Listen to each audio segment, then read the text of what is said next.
Hello, Rabbi. Hello, how are you? I'm all right. Actually, I really wanted to talk to you about something. All right, you can talk to me about anything. I am here to help you. Well, Rabbi, I think I might be homosexual. Actually, I don't think, I know. I find myself attracted exclusively to men and not attracted to women. This is a serious issue. The Leviticus 18 and 20 specifically prohibit the sex of two gay men.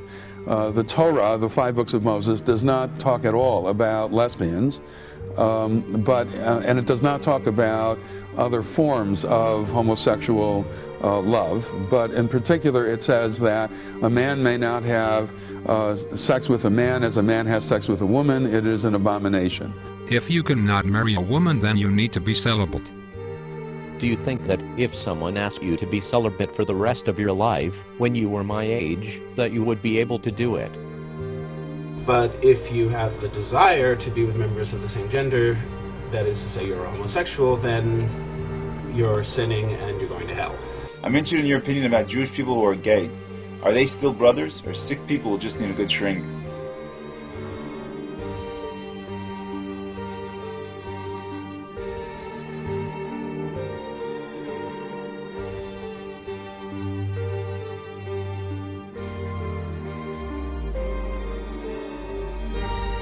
Why do you think they decided to march in Jerusalem? Everybody knows why.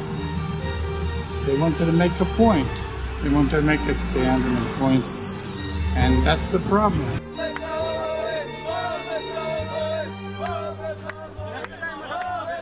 The question I have, though, is did God create them that way? Or Wait a second. I'm going to give you an answer. Hello, God. My friend wants to know, did you create them homosexual? Yeah, wait, I'm going to tell you the truth from God. Listen carefully. Hold on, we're talking to God here. My son, how I created them is for me to know, wait, for you to find out. But I'll tell you one thing, I also created reparation therapy, and there are thousands of homosexuals who are now happily married and living heterosexual lifestyles. So son, all I can tell you is I never punish somebody for something he can't control.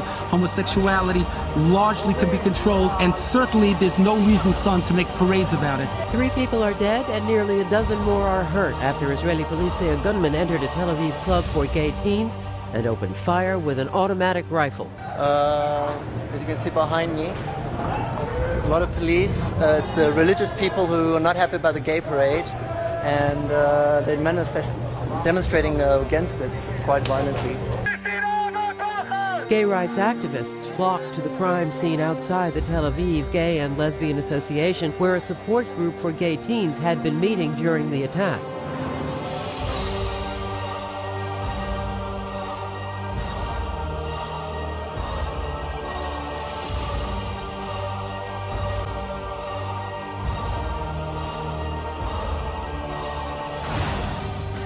We stood with pride in the face of violence and threats. We stood with pride in the face of ridicule, incitements, hatred, and prejudice. We stood with pride in the face of ignorance and contempt. We stood with pride in the face of relentless attempts to trample our honor. For all of this, we should be very proud.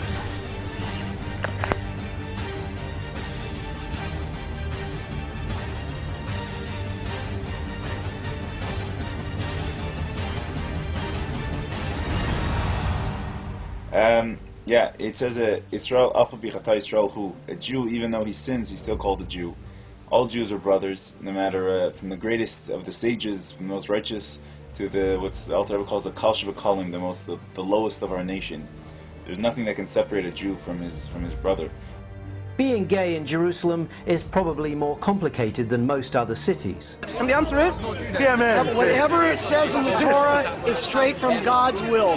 So God was right to command kill the homosexual. That's right. I'm not trying to convince you that I was born homosexual. I'm just telling you that whether or not I cannot become straight any more than you can suddenly become gay.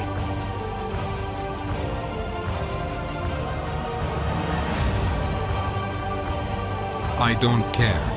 If you do not go to this therapy, I will kick you out of my yeshiva.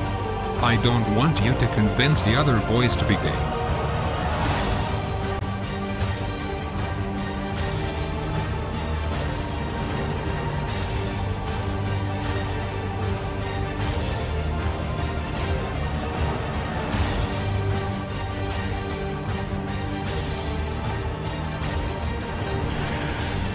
For all of this, we should be very proud.